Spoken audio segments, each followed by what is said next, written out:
The following podcast is part of a certified educational activity titled Revisiting the Role of Genetic Testing in Patients at Risk for Late-Onset Alzheimer's Disease. How will the latest evidence and evolving management paradigm impact treatment decisions for your patients? Access the entire activity and complete the post-test at peerview.com/AQF860. Downloadable slides and practice aids are also available. Hello, I'm Robert Green, a medical geneticist and professor at Harvard Medical School, and it's my pleasure to chair this peer-review live symposium on revisiting the role of genetic testing in patients at risk for late-onset Alzheimer's disease. As you're going to hear, we're joined by a terrific faculty, and we're going to be talking about the genetic marker, APOE, which, as you may know, is a risk marker for the development of Alzheimer's disease, and how it maybe have become much more relevant to the new treatments for Alzheimer's disease that are being developed. Today's presentation is being introduced and moderated to some degree by me. You've heard me introduce myself. And the other panelists are Liana Apostolova and Stephen Salloway. So the goals for today's workshop, you can read the slide, I won't read it to you, but it's basically to try to understand how APOE genotype does in fact affect the risk of Alzheimer's disease. And as we layer on disease-modifying therapies for the treatment of Alzheimer's disease, how does APOE influence the possibility of adverse events? It's going to provide you with some introduction to how to manage these patients, how to educate them, counsel them about the potential benefits and possible risks of both medically mediated testing and direct-to-consumer testing. And it's going to try to equip you with skills you need to interpret and share these results with your patients and their families in a pretty clear manner. There's a lot of almost superstition around genetic testing, and we're going to try to dispel some of that for you today. We might at the end talk about these three patients: a 65-year-old Asian American man, no cognitive impairment. He's got a positive family history. In fact, both his sisters are homozygotes for APOE4, meaning they have two copies of the E4 allele. And he wants to undergo a comprehensive evaluation, including APOE testing, because he's worried about Alzheimer's disease. He wants to assess his own risk.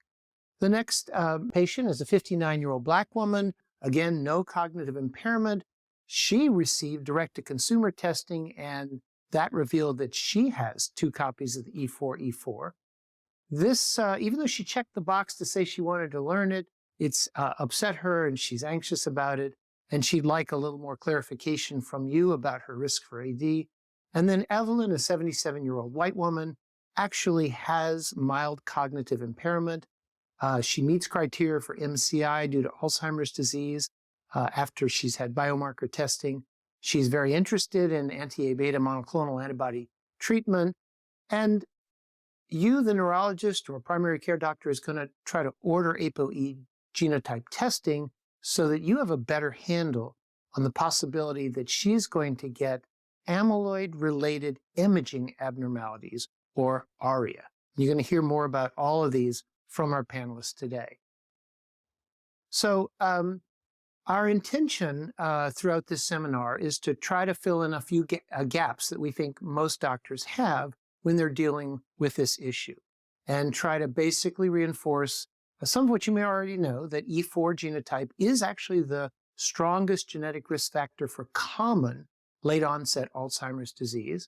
But at the present time, APOE testing is not recommended without genetic testing. Without genetic counseling. So there's this tension between the availability of APOE and actual official recommendations for using it. And then we know that there's a potential difference in one or two APOE E4 alleles in the use of anti-A beta antibodies for treatment, and that patients are going to need to be APOE genotype tested prior to initiating treatment with these therapies. And what's really interesting about this is a situation where commerce in the form of direct-to-consumer genetic testing has really gotten out way ahead of the medical establishment. So millions of people have already learned their APOE, and we'll talk about what the implications are of that as this enters the more conventional medical workflow. With that, I'd like to turn the podium over to Dr. Liana Apostolova, and we're very excited to hear her speak on APOE4, a genetic risk factor for the development of late-onset Alzheimer's disease. Thank you, Dr. Green, for the nice introduction, and thank you all for joining us today. I will take you through the importance of APOE4 for the development of late-onset Alzheimer's disease. I wanted to start with the background of what we know about the genetics of sporadic Alzheimer's disease. It is a really big field, and to date, we only know about 50% of the heritability, and we have defined the genetic risk factors responsible for that. The biggest one is APOE4, and the magnitude of risk that it carries, one can see, is really significant, medium to high for the APOE4 homozygotes and medium for APOE4 heterozygotes. So how are these discoveries made about risk genes? They're made through genome-wide association studies that study cases and controls. So if we look in the cognitively healthy population, we see that the most common genotype is APOE3 in 62% of the population. In contrast, the most common phenotype in somebody with Alzheimer's disease, in the population with Alzheimer's disease, is a presence of APOE4, with heterozygotes being 43% and homozygotes being close to 15% of individuals. So this means that the frequency of APOE4 is elevated and means that this gene very likely contributes to the risk of Alzheimer's disease. And we can see that in the odds ratios. Having one copy of APOE4 elevates one's risk to 2 or 3, depending of the other allele carried. And having 2 copies relates 15 times the risk of developing Alzheimer's disease over one's lifetime. Furthermore, APOE4 is also associated with earlier age of onset of Alzheimer's disease. Those that carry 1 copy develop disease 2 to 5 years earlier than non-carriers.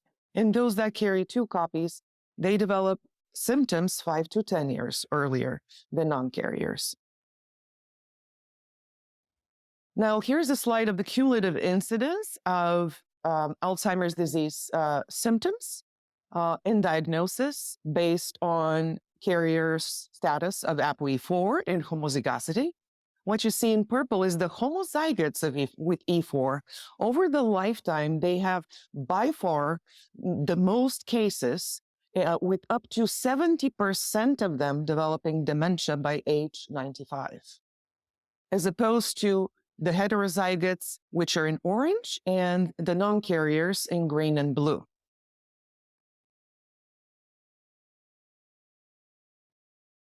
The association is also seen with amyloid positivity. Amyloid positivity is seen in individuals with normal cognition for 15 to 20 years before dementia starts.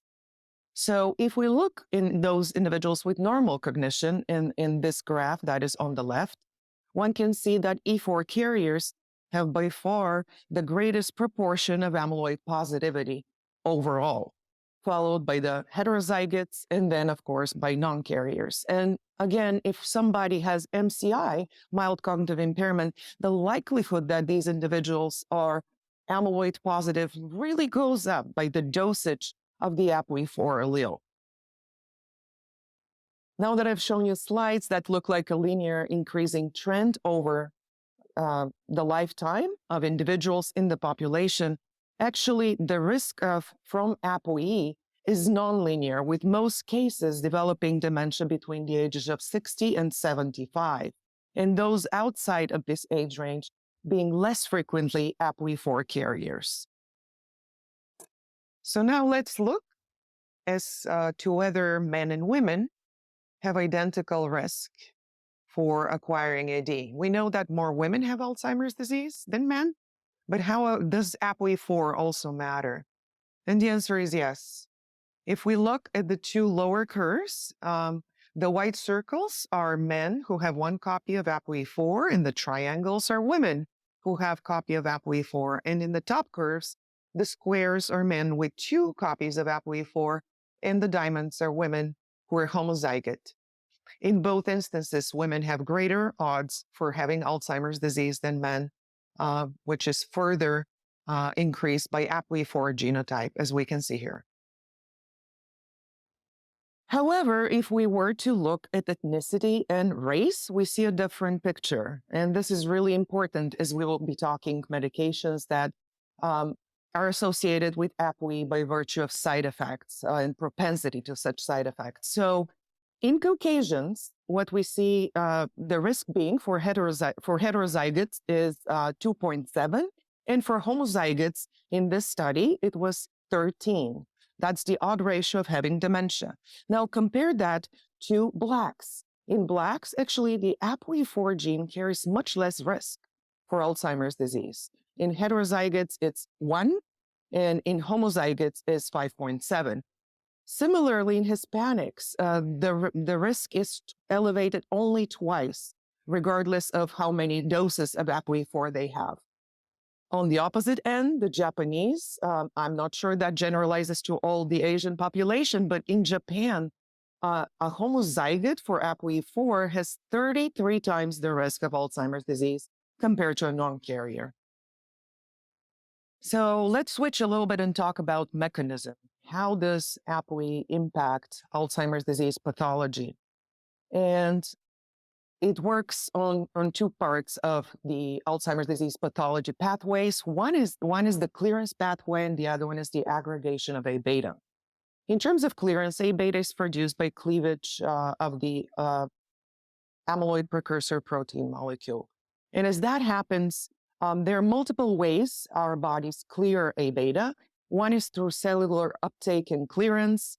Then there are proteases that can degrade the A beta peptide. There is perivascular drainage and clearance through the blood-brain barrier, and potentially also clearance through the lymphatic pathway. And E4 carriers always have poorer clearance through all these mechanisms compared to E3 carriers. Furthermore, E4 carriers are more prone to A beta aggregation, where the monomer forms the toxic oligomers, protofibrils, and ultimately deposits in the plaques. Further, the clearance of the plaques by activated microglia is not as efficient in E4 carriers compared to non-carriers. And lastly, and importantly, E4 carriers have more amyloid deposited in the vessel wall, a condition known as cerebral amyloid angiopathy that elevates one's risk for ARIA when treated with monoclonal antibodies. And Steve Salloway is going to talk a little bit more on that in just a bit.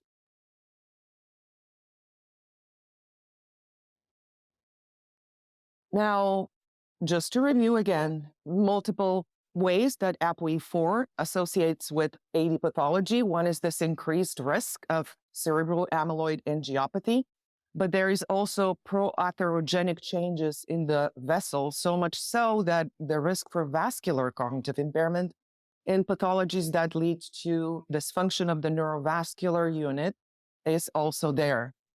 Also, APOE is associated with tau pathology in AD. APOE4 carriers have greater tau pathology, have greater synaptic damage, and reduced cerebral glucose metabolism compared to non-carriers. And last but not least, it also increases the risk of dementia in other neurodegenerative conditions such as Lewy body disease, Parkinson's disease, and late with TDP-43 pathology.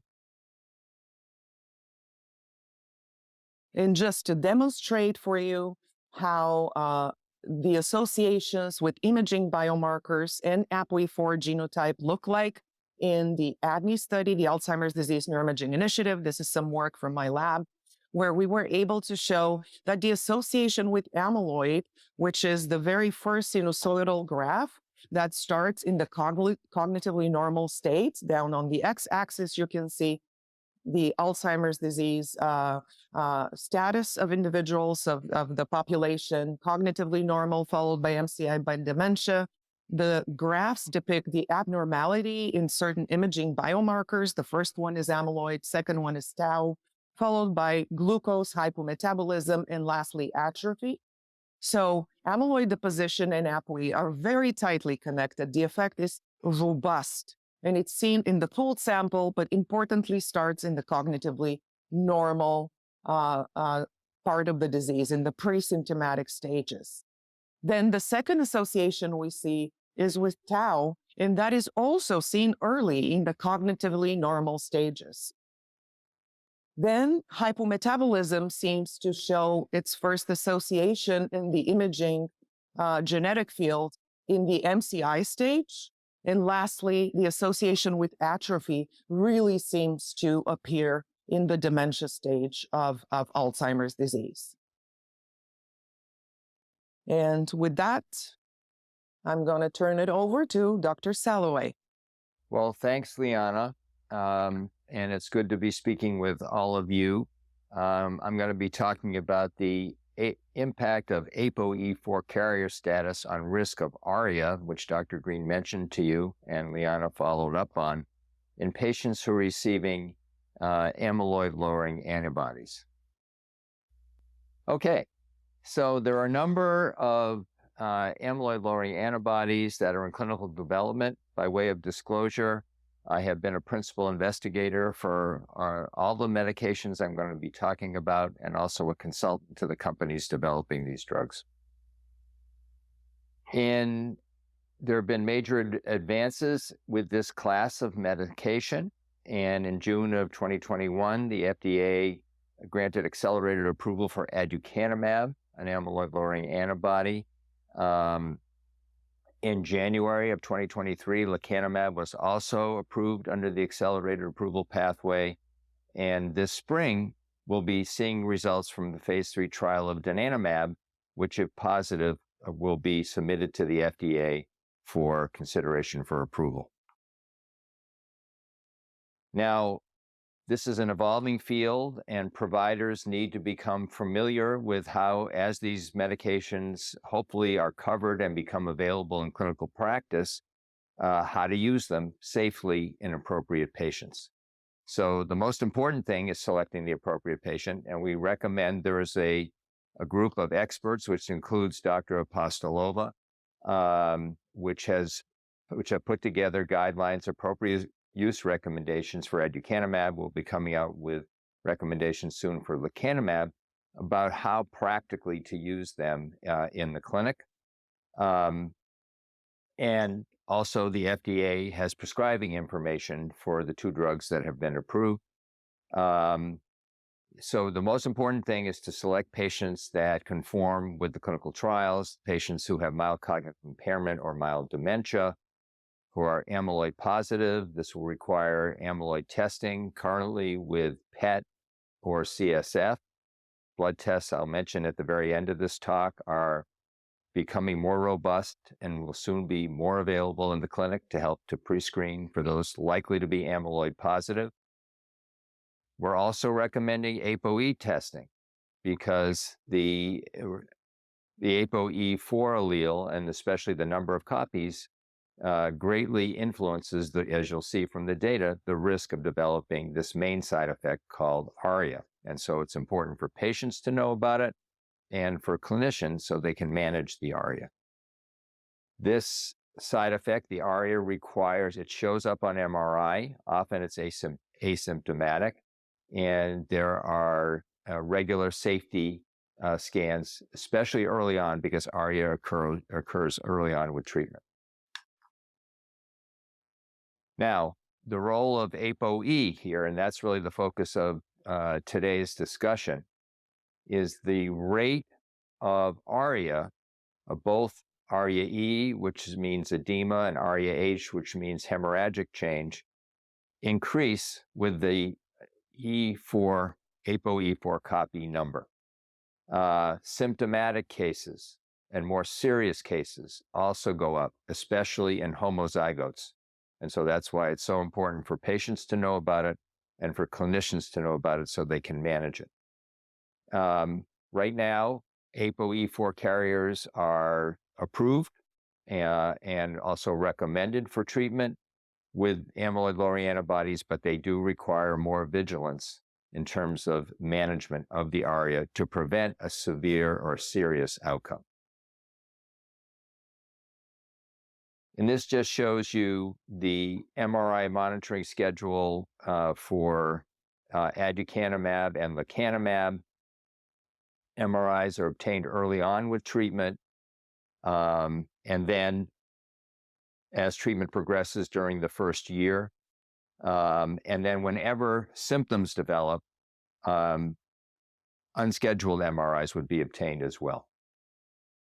So it's very important if you're going to consider prescribing this medication or even referring patients for this treatment, knowing what this side effect looks like, what the clinical symptoms are, and how it's managed. So it's very important to know the differential rate of ARIA, especially ARIA-E, which can become more symptomatic and clinically difficult to manage by APOE for copy number. So for each drug, aducanumab, donanemab, lecanemab, and gantenerumab, it can occur in non-carriers, but at a low rate. It goes up substantially in carriers, with heterozygotes being considerably higher than non-carriers, and it goes up substantially again in homozygotes compared to heterozygotes and non-carriers. And we see that consistently across the board with each of these drugs. So it's part of the class, at least the ones that we've studied so far. So that's very important to know what the numbers are so that you can discuss them with patients when they're considering treatment, because we want to weigh risk and benefit. And also to be more careful in the safety monitoring, especially for E4 homozygotes. And you can see that on this slide with aducanumab, that there's just a dramatic increase. More than 66% of those who are E4 homozygotes will develop ARIA. And they're more likely to have recurrence, and also more likely to have, even though severe outcomes are infrequent, they can be fatal. They can be really serious. And they're more likely to occur in homozygotes. So it's very important to know this. It definitely influences the management and the decision whether or not to restart treatment once ARIA occurs. It's also important to know about how to rate the severity of the ARIA. So we're talking about, again, ARIA-E first with edema, that those that are in one location or less than 5 centimeters are considered mild. The current practice is to treat patients who are asymptomatic and have mild radiographic change through that, monitoring with MRI until it resolves. But we usually do not suspend treatment for mild cases that are asymptomatic. When the ARIA becomes more prominent and the moderate in 5 to 10 centimeter, usually multifocal range, or severe, more than 10 centimeters, we suspend treatment, and we may decide not to resume treatment, depending on the severity of radiographically, the symptoms, and also the APOE4 carrier status and the comorbidities of the patient. Likewise, there's a rating scale for microhemorrhages, which is a common part of ARIA-H. Mild is considered less than 4 new incident microhemorrhages. Moderate is 5 to 9, and severe would be 10 or more. And focal siderosis, superficial siderosis, linear areas in the meninges are more suggestive of cerebral amyloid angiopathy, which Dr. Apostolova talked about. And we also rate that as well, and that guides our management of ARIA. And this is the figure from the appropriate use recommendations for aducanumab, which were updated. And I think it's very helpful, and it very much mirrors the phase 3 program for aducanumab and also for lecanemab. That, as I said, if patients are mild and asymptomatic with ARIA-E, we can continue dosing, but monitor carefully with MRI, monthly MRI, until the ARIA-E resolves, which it usually does.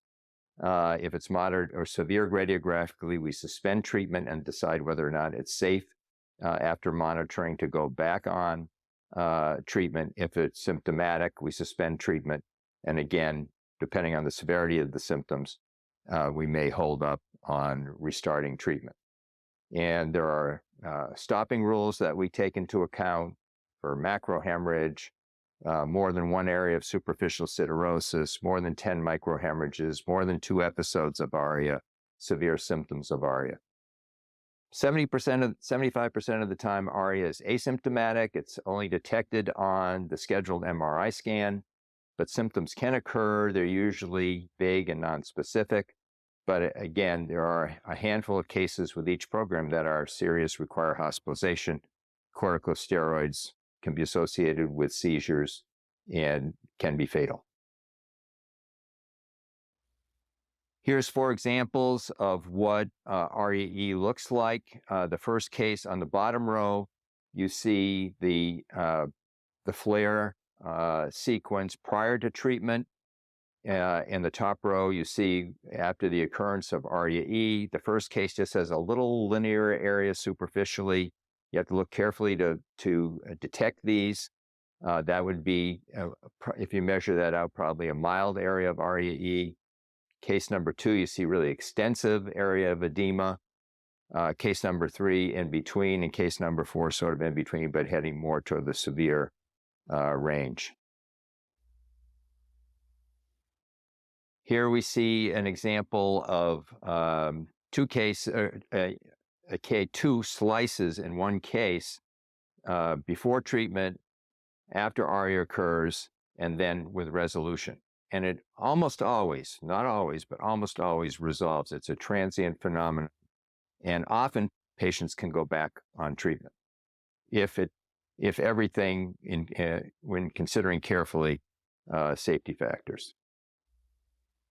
ARIA-H, you need a sequence like the gradient GRE or an SWI scan. You would need to evaluate for ARIA-H for microhemorrhages and superficial siderosis and macrohemorrhage before treatment, so they need a pre-treatment MRI. The guidance is not to treat people that have more than 4 microhemorrhages at baseline. Aducanumab and lecanemab did not allow for any superficial siderosis in the clinical trial, so if you see that at baseline, that would be concerning about underlying CAA, and that may be a reason to exclude the patient from treatment. Here we're showing an example of extensive, only 1 slice, but you can see numerous microhemorrhages and numerous linear areas of superficial siderosis. So this would be a very prominent example of ARIA-H. I mentioned about the more serious cases. They are infrequent. There are so far very few published in the literature. This is one case from Alzheimer's and dementia. There have been some reported in the lay press, but one recently in the New England Journal of Medicine. So it's only a handful of cases so far of the more serious cases that have come into the literature. But this case is, I happen to know the patient who's published a book about his experience. He's a neurologist who at the time was 65 years old with early MCI. He was still practicing. He had direct-to-consumer testing and found out that he was homozygous for E4. And he went into double-blind treatment with aducanumab, did very well, no symptoms, then went on open label, and early on with open label became quite symptomatic with headache, confusion, alexia, had evidence of seizures, hypertension, was admitted to the ICU, was treated with high doses of corticosteroids with anticonvulsants. And you can see the evolution of the ARIA changes, ARIA-E, on his flare sequence, and they completely resolved. Even though the case was severe, required hospitalization, he's doing very well, and actually, he has had scans, amyloid PET scans, that show a decrease in amyloid PET burden following the ARIA. So he's fortunate to have had a very good outcome from a serious case of ARIA. Now, finally, one of the biggest developments in the Alzheimer field that we've been seeking for many years is the development of plasma assays that predict for amyloid and tau that predict amyloid status in the brain. And we've made dramatic progress, and there are a number of assays that mass spec and also immunoassays that are coming into the clinic that have very encouraging sensitivities and specificities. And one of these is called the Precivity:AD. Now there's 1 and 2 assays made by a company called C2N. And that is the first assay is a mass spec assay of a ratio of A-beta 42 to A-beta 40 in the plasma. Also includes a measurement of APOE and a determination of the APOE genotype. They actually measure quantitatively the amount of APOE protein, but they take into account the patient's APOE genotype. And they have an algorithm that has a very high predictive value of whether or not the person would be amyloid positive on a PET scan or on CSF as well. So just be aware that this type of testing is coming into the clinic. It will help us pre-screen who is likely to be a good candidate for treatment with an amyloid-lowering antibody. Soon it will be helpful in just making the diagnosis of Alzheimer's disease. And some of these assays include APOE in the algorithm to determine risk. So I will turn the program back over to Dr. Green, who will go into more detail about the disclosure and working with patients about APOE in the clinic. Okay, well, thanks for those two great presentations. I'm actually have the fun of being both a neurologist and a medical geneticist. And probably that's just an opportunity to be more confused about all these matters. But I did actually do about 12 years of study on the disclosure of APOE. So I'm going to talk to you about APOE testing, APOE disclosure from that vantage point, realizing that some of my opinions may not be entirely mainstream yet. But at the end, we'll have the other two panelists talk together, and I think you'll get a fairly balanced view of the situation from all three of us. So remember, APOE is a gene, and you have two copies of that gene. And each of those genes has a sort of flavor. It can be E2, E3, or E4. So in the two copies that you have in your body, you have a number of possibilities. It can be 2-2, 2-3, 3-3, 3-4, 2-4, and 4-4. And with that in mind, we divide folks into these inheritance patterns where they don't have any E4s, they have one copy of the E4, or they have two copies of the E4.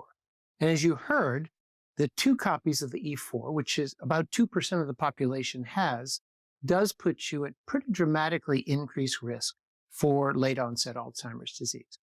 Now, this runs through families in a dominant inheritance pattern, meaning that, of course, if your parent has one copy, you have a 50% chance of inheriting that copy. If your parent has two copies, well, you know you're going to get at least one. And the reason this is important is that we're talking about disclosure in families.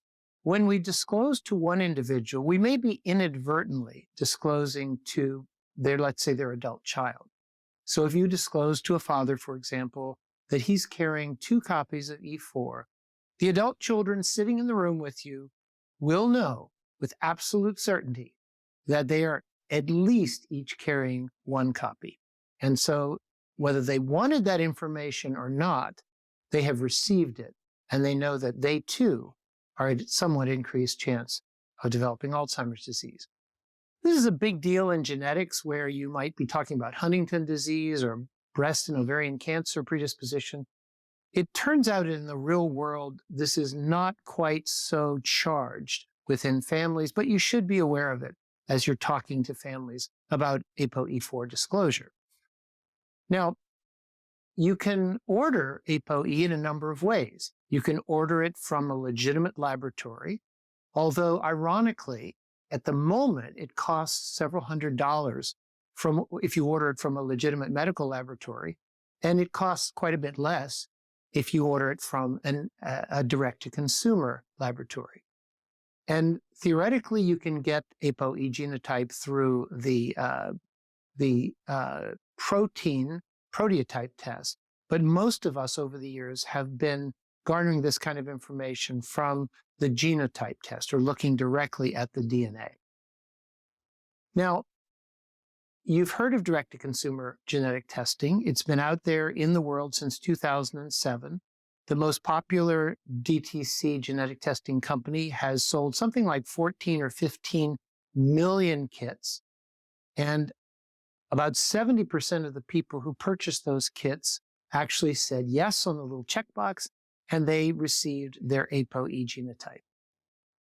And this is notable because it's telling us that in a real-world situation, many people want this information, even when it had no link whatsoever to treatment, and that they proactively check that checkbox in order to receive it. Given that, it's surprising in some ways that we haven't heard more upset. We haven't heard more people who are anxious, who were distressed, who learned this information and worried about it. I'm not saying that that doesn't happen. It definitely does. And this lingers with a few people for years. But given the number of people who've received that kind of information, remember about 20 or 22% of people are carrying at least one E4 allele, and another 2% are carrying two E4 alleles. It's rather remarkable that this has been out in the wild with millions and millions of people. One of the things the DTC companies have taught us, they've done a very good job of actually offering education about the genotypes. So they'll use infographics like this one here, which is my colleague Scott Roberts offered up from his own, in which they'll sort of compare your risk to someone else's risk. And way back when they launched this many years ago, they even had a little video that I starred in talking about APOE genotype and the risk that it made. I don't think they show that video anymore, and I didn't get paid anything for that video, or nor have I ever from direct-to-consumer companies. The interesting thing about APOE is that, as you're going to hear, both the direct-to-consumer experience and our NIH-supported research studies have suggested that there's very, very little in the way of distress, that people seem to self-select. And so the people who want to know this information actually handle it quite well. But that may change when people's motivation for APOE is no longer just, I'm curious, I want to know, tell me. And it now becomes a kind of companion test to the administration of a new pharmaceutical. In that scenario, they may not have the same motivation for wanting to know it, and they may, therefore, be more distressed when they learn it. This is a possibility. So it's important to sort of review what are the conventional recommendations that have actually been published out there by a consensus group, in this case, the American College of Medical Genetics and the National Society of Genetic Counselors. What is the consensus they published about APOE testing? And in 2011, they published these guidelines. You should obtain informed consent. It should only occur in the context of genetic counseling. Patients with cognitive impairment should have someone else present. It should really occur in the context of a neurologic examination and a more medical contextualization. That, of course, doesn't happen with DTC. And you should really assist them. You shouldn't sort of do it and walk out of the room, give them the result and ignore them. You should assist them in understanding it and discuss the potential impact and where the results will be kept. Now, at the time these came out, I disagreed with them. And this was, I think, 11 or 12 years ago. So I still feel that they were overcautious. But I do want to make that point that we're now entering an era where APOE is going to be disclosed for a different reason than it has been over the last 10 years. So, and I'd also like to make the point that genetic counseling doesn't necessarily mean referring them to someone else or to an official genetic counselor. It can mean you, the neurologist, or you, the primary care doctor, simply spend a few more minutes touching on these themes, making sure they understand what they're getting into. I really don't think that it's feasible if we imagine scaling Alzheimer treatments and family members who are interested in this, it's not going to be necessarily feasible to out-refer people into geneticists or genetic counselors for all the times we need to share this information. As I mentioned, I performed close to 15 years of randomized clinical trials with APOE, and one of the most startling findings was that, on the whole, people who want this information adjust to it extremely well. In our 2009 New England Journal of Medicine paper, we demonstrated that there literally was no signal for persistent distress or anxiety or depression. And this was very surprising because there's this strong narrative that you're going to upset people. But in fact, we don't want to be cavalier about it, but in fact, it does not happen with anything like the frequency that we might have imagined. We also did a series of other trials. The REVEAL-2 study compared giving somebody a brochure to full-on genetic counseling. That was the randomization, and folks did just as well. They needed an opportunity to ask questions, but there was no difference between a pre-test genetic counseling session and handing them a brochure. In the REVEAL-3 study, a little bit less relevant, but also very interesting, when we gave people two pieces of information, their APOE for their risk of dementia and their APOE for their increased risk of cardiovascular disease, they actually managed the information even better because they perceived the cardiovascular risk to be more actionable, and it kind of distracted them from the focus on the Alzheimer's risk. And in the REVEAL-4 study, a completely separate randomized trial, we did the same thing in patients with mild cognitive impairment because we figured, well, if they learn their APOE, they already know they have memory problems. They may really, really be upset. And believe it or not, they were not either. So I don't want to encourage anybody to, again, be cavalier with this information, but we really don't have to tiptoe around it. We really don't have to treat it as if it was radioactive. We can be straightforward, talk to patients about whether they want this information, talk to families, and then go on and get it for them. There are a few other implications of our REVEAL study that are kind of interesting. We did find that people who learned they were E4 positive were close to 5 times more likely to be ordering online dietary supplements. And as you know, most of those dietary supplements are entirely fraudulent, and some of them may be even harmful. So I think we need to be aware of that and maybe counsel our patients not to run out and respond to this by doing unsupported things. And then very interestingly, we found that APOE4 carriers were significantly more likely to report purchasing long-term care insurance. Now, there is potential for insurance discrimination when you disclose APOE to someone. There's federal law that protects against healthcare discrimination, employer discrimination, but it does not protect against long-term care and life insurance discrimination or underwriting. So another thing to just at least mention to your patients is, have you gotten all the life insurance you want? Were you thinking of getting long-term care insurance? If so, maybe you want to get it before you order this APOE test. In an acute situation with patients with memory problems, maybe this will be a little less relevant. Remember, if they've already been reported in the medical record to have MCI, it doesn't matter.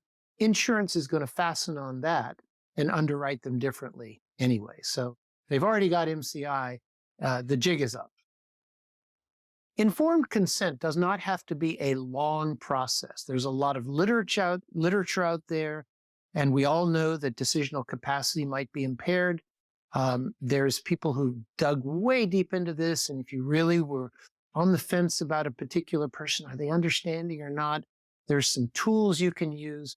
But in the clinical situation, in your examining room, it's much more likely to be your gut feeling. Are they understanding what I'm saying? Can they explain it back to me? Do you want to have, are you okay having this genetic test, which will give us a sense of whether you're at increased risk for progressing or having Alzheimer's disease, and whether you're at increased risk for having a bad impact when you get some of the medication we're considering for you. Similarly, our studies found that the major predictor of anxiety and distress was, wait for it, baseline anxiety and distress. So if you want to predict who's going to get anxious when you disclose APOE, ask them if they're anxious, or observe if they're anxious.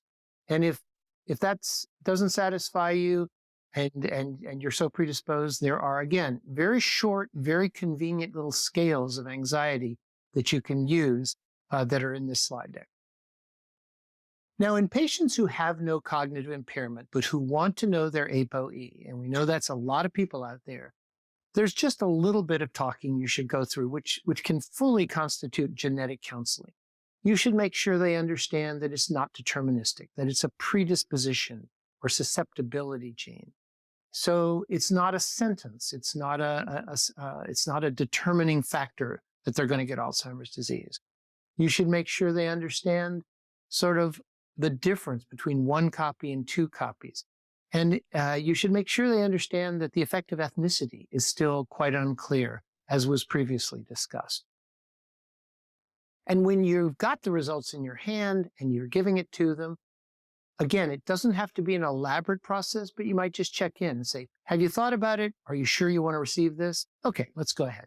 And when you disclose it, try to make sure they are understanding what you're saying, and that if they do have an emotional response, you're just sensitive to it. You give them the space to express their emotions. And in the rare instance where they might be very upset, you make sure that you either follow up or allow them to be followed up by a health professional with psychology. So you can develop your own sort of algorithm for what you actually say to people. These numbers actually aren't as effective as you might imagine. People misunderstand, they mishear, they forget. All they really remember is, oh, I'm at increased risk for Alzheimer's disease. So if you want, you don't even have to talk about numbers. But in some of your information-seeking patients, they may want to know, well, how much increased risk am I at? And so you can have a little table like this that helps you remember what numbers you might want to discuss with them. 10 to 15% for the most common genotype, E3, E3, 20 to 25% for the next most common genotype, E3, E4, and 30 to 55% for even the most dangerous genotype, E4, E4. And let's zero in on that for a minute. If you're giving somebody this news and you're telling them, yeah, I'm sorry, you're one of the 2% of people who have two copies of the E4 allele, they might think, oh my gosh, I'm definitely going to get it. But no, you can say all that really does is it moves your lifetime risk up to 85 in the neighborhood of 30 to 55%. You've still got close to a 50% risk that you won't get Alzheimer's disease. And that may be very reassuring as you're going through this. It helps them understand the probabilistic nature of what you're telling them. I think we've heard quite a bit about the possibility of ARIA upon starting anti-A beta monoclonal antibodies. And obviously, if that's the context in which you are discussing this with an individual, either cognitively impaired or not, then that's part of the disclosure, is that if they are E4, they're going to be at increased risk for this adverse side effect. And then just a quick review that there's more than E4, of course, that influences whether you're going to develop Alzheimer's or not. And family history, completely separate from E4 status, can influence that. Obviously, older age. Female patients are more likely than males People who have more years of education appear to be slightly protected. A good cardiovascular health can be protective. And there is a perception and possibly epidemiology evidence that people who are socially and mentally stimulated may be partially protected. Of course, in epidemiology, it's hard to distinguish cause and effect from association. At this point, let's bring the other panelists back in and let's talk about those individual patients, exemplars that we mentioned at the very beginning. And Steve and Liana, I'd love to sort of make this really a conversational discussion as we go over them. So remember the three scenarios. The first was a patient without cognitive impairment who just wanted to learn their own APOE status. The second was somebody who had already gone through a direct-to-consumer genetic test and came to you with some anxiety. And the third one was a patient with MCI or early-stage dementia and who needed APOE genetic testing as they started anti-amyloid beta antibody treatment. So this first one, I won't go and read it again, but I think I just summarized it. Steve, Liana, how comfortable do you feel now that we've talked about this and based on your own clinical experiences, talking to this patient who is curious about learning their own APOE? Would you recommend it? Would you deter it? What would you say to them?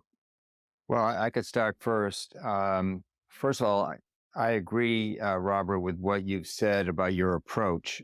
We've had a similar experience, and we've been doing APOE testing and disclosure in the memory clinic for patients asymptomatic and symptomatic for more than 10 years, hundreds, probably thousands of people. And we've studied it as well, and it has gone extremely well.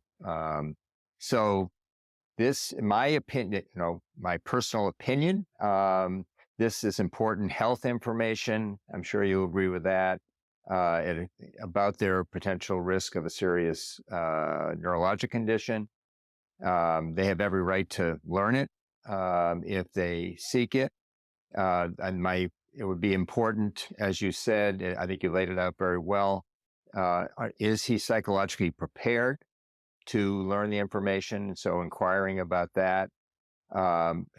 Inquiring about his understanding and educating him about what the tests might potentially mean. Obviously, there's Alzheimer's in the family. There are two siblings who are homozygous for E4. And so he's reasonably concerned. I think it mentions in here one of the bullet points that he wants to have additional testing. So it's not just APOE. He wants to find out about other risks. Am I building up amyloid plaques? Do I have other changes on my MRI or on cognitive testing? So it's more complicated. And often increasingly that's what we're going to be faced with, is helping inform patients about their current cognitive health, their brain health, and their future risk. And so I think this is an excellent example. I'm not a big fan of direct-to-consumer. I think it's very helpful to have a context and understanding to be able to ask questions. I think that the main reason, I agree, and you emphasized this, the main reason why there have been so few negative reactions is that it's self-selection. So people have come forward that want to learn this either through direct-to-consumer or in a clinic. And they've already sort of worked through that process themselves. And there are many other people out there that either are ambivalent or very concerned and would be quite anxious about it. So again, he falls in that first group that wants to be proactive. And I think he would be a good candidate for finding out from what we know so far. Liana, we should move on quickly to the others, but just in reaction to what I said and Steve said, any disagreement, anything you would you'd like to highlight that might be in contrast to what we suggested? Well, my approach is slightly different. I don't necessarily advocate for people to get APOE4 genotyping done while they're cognitively normal. There is no action that would result from having this knowledge, and also because there could be disadvantages in terms of life insurance and long-term care planning. So I would, with this gentleman, I would probably probe a bit more and understand why he wants to know. How would he um, take measure? What kind of measures is he going to take after learning the information? And also point out how you very elegantly said it, Robert, that we shouldn't probably say, oh, a homozygote has 15 times increased risk. We rather should say the lifetime occurrence of dementia in APOE for homozygote is 30 to 55%. So there is still a pretty big likelihood that even if you too carry two APOE4 copies, you might not develop dementia. So this would be my approach. Thanks. And you bring up a great point, a term that people might hear when patients are curious about this is personal utility. So Liana points out that there's no obvious clinical utility at the moment, but then it becomes a question of autonomy. Does this gentleman have the right to learn about his own risk factors? And the zeitgeist has really been changing over the last 20 years on that. And most people would say yes, but I think even the conservative folks would carry the same caveats that you did, Liana, in terms of possibly steering him away from it, particularly if he came across as a very anxious individual. Let's go on to the next patient. Remember, she was a 59-year-old African-American woman, and she had already gone out there and gotten her direct-to-consumer genetic test, and it revealed to her that she was an APOE4 homozygote. Now, why don't you start, Liana, and tell me what you do in this situation, because she wants to speak to someone about what her results mean for her future, and the cat's out of the bag, so to speak. So, yeah, very interesting scenario. I've encountered it a few times. And again, I think we just discussed, like with the gentleman before, that presenting, reassuring the patient that there is no guarantee. This is not a deterministic gene. It's not one of the presenilin-1 mutation, 2 mutation, or APP genes. When you have a copy, you're guaranteed to develop dementia. This is not the case. This elevates the risk. And even so, not everybody that has even 2 copies of APOE4 develops dementia in their lifetime. Thanks. And Steve, would you make any other point toward this patient? Yeah, so I think this patient now is looking for guidance and counseling about what this information means. And so I think trying to help her understand this new medical information, put it into context. Liana talked about that African Americans have a lower incidence of dementia with APOE4 homozygosity. So tell her that information as well. And then it may be an opportunity for counseling her about, she may need more support. If she really is anxious and depressed, then as you said, making the appropriate referral, either providing the support yourself or making the appropriate referral to make sure she gets the help she needs. But also, because she's at an increased risk of Alzheimer's, there may be lifestyle or modifications in her health care that would promote brain health for her. So this may be an opportunity for her to take, may be actionable. And there may be actually clinical trials that's right. eligible. That's right. Those are great points you both made. I would agree 100% with them. I guess the only other thing I might add is just to help her appreciate that there are particular trials that she could go into, and that there are other techniques that could monitor her. So if she's very anxious, she might be reassured if she got neuropsychological testing, let's say yearly for the next couple of years, and did not see any decline. Of course, that could backfire because she might actually see decline. Well, actually, in this case, I often recommend observational studies. If they're not inclined to go into clinical trials, would definitely exist for E4 homozygote. Then an observational study where detailed testing is performed once a year, and they can follow and get ahead of any decline. So yes, she might be declining, but she would be able to start medication as early as possible. So there is that benefit of participating in observational research for an individual like this. Great point. And Liana, would that be like one of the Alzheimer's centers where she could be part of the registry, for example? Correct. Yes, that's what I had in mind. Yeah, we do have an Alzheimer's Disease Research Center, and we do diligent, detailed workup year after year on all participants. And then our last patient has to do with a 77-year-old woman who we should do APOE testing in order to inform some of the treatment decision making. And you guys both spoke very eloquently about this. So maybe Steve, start us off and what sort of information about APOE does this patient need, and what are the key points to discuss with her and with her family? Well, I think increasingly we're going to be encountering patients like this in clinical practice. So someone who is potentially a candidate for disease-modifying therapy and amyloid-lowering therapy, does she meet the criteria? So starting off, is she the right age? Is she the right degree of cognitive impairment, the right stage of Alzheimer's disease?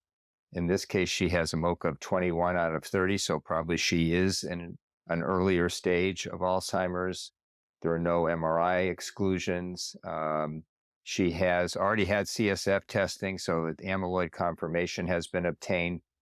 So it looks like she'd be a good candidate. She's the appropriate stage and a patient for amyloid-lowering treatment. So now APOE becomes important because it tells us about her potential risk of having ARIA, and she can weigh that against the potential benefit that the medicine might bring.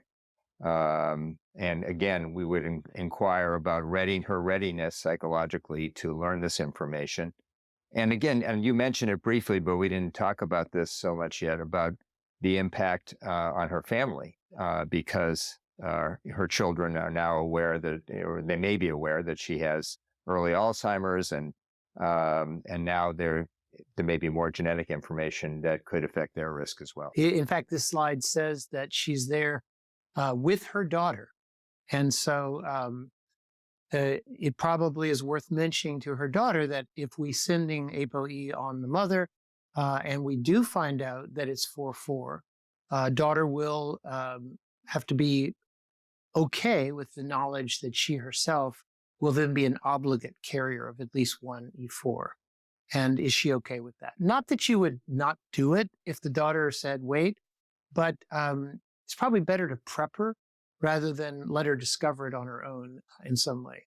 Leanna, anything to add to this one? No, actually, no, Steve covered it all, and this would be a good candidate for treatment. But one thing to add is that we offer APOE. I would be offering APOE genotyping to patients who are considering monoclonal antibodies. But of course, it's their decision. If they don't want the information, they can decline, although my advice would be to get it so we can get a good risk-benefit ratio. So let me drill down on that just a second. So if people want these medications, but they decline APOE testing, in the current protocols, it's okay to continue with the medication? I would say yes. It's for their own benefit to have that knowledge. I don't think we should mandate APOE testing. We should recommend it strongly. So far, nobody has declined when I've offered and presented the rationale, but who knows? There might be some people that don't want to know. It's a great question, because I think to give fully informed consent for this new treatment, they really need to know the APOE status, and to manage it most effectively clinically, the clinician needs to know. And I've only encountered this so far one time, where a patient wanted treatment, knew they were amyloid positive, and did not want to have APOE testing. And I said, well, we require APOE testing. And if you're not psychologically prepared to learn the information, we won't tell you. But I need to know it to manage your care. And she said, I'm going to assume that I am at the highest risk. I just don't want to confirm it one way or the other. And so we've only encountered it once. Just in terms of take-home points, then, I think one of the take-homes from this whole seminar is that the E4 can be disclosed with minimum risk that's psychological in and of itself, but that it does now increase the risk for ARIA-E and ARIA-H. And the treatment implications are that the E4 individuals, people carrying one or two copies of the E4, certainly not a contraindication, but the recommendations for vigilance and for follow-up and for taking complaints like headaches seriously are going to vary and are going to help us as the clinicians do a better job of monitoring. Thank you so much for these amazing talks today. So thank you very much on behalf of all of us. We really appreciate you watching. Good night. Thank you for listening. Download materials and complete the post-test for instant credit at peerview.com/AQF860. This activity is supported by an educational grant from Lilly.